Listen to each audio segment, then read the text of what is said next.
Good evening, America. I'm Ian Richardson. And I'm Tassos Wallingford. Tonight's topic will be imperialism, and it's spread across European nations and the United States like wildfire. Imperialism is the expansion of economic, political, or military control over weaker territories. Africa is the prime target in Europe for expansion right now, and in recent months the United States borders have been pushed to the Pacific Ocean. The three main topics of imperialism in the United States are military strength, thirst for market, cultural superiority. When learning about the military aspects of imperialism, we talked to Admiral Alfred T. Mann, and he wants to build up the U.S. Navy because he wants to compete with other powerful nations. Quote, "We are getting too weak. We need to have superior technology to be the world's most powerful Navy. And right now, we are in the process of building the Maine and the Oregon, which are battleships, and we are on pace in the next couple of years to be the third most powerful Navy in the whole world." The next topic of imperialism we'll be discussing tonight is the thirst for markets. New advancements are making more products than citizens consume, and polls suggest that foreign trade is the solution to overpopulation, unemployment, and economic depression. The final and more controversial topic of imperialism is cultural superiority.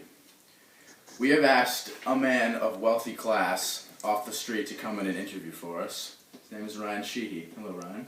Hello. We were wondering what your take is on cultural superiority. Well, I think the rich should survive and the poor should just be left behind because they're ruining our nation. Why do you think that? What do you think we should do about this? Well, I just think we should get rid of all the poor and just keep the rich. Alright, well, maybe some people won't agree with that, but that is a good point. That's my opinion. This just in. Alaska has been bought with the help of William Seward for $7.2 million and will become the 49th state of the United States of America. This just in again.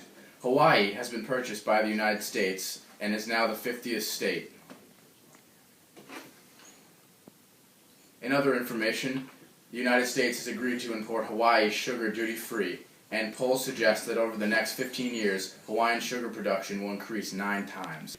By the end of the 19th century, Spain, who was one of the most powerful nations in the world, had lost most of its colonies, and diplomats recommended to President Franklin Pierce that the U.S. buy Cuba from Spain, and of course Spain did not like that.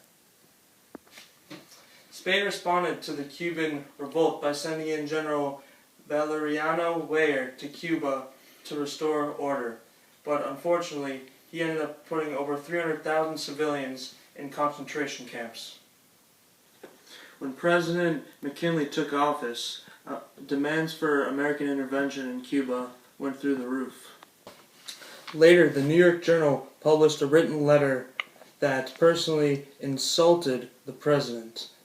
This letter was written by the Spanish minister, which was calling him weak and a bitter for an admiration for the crowd.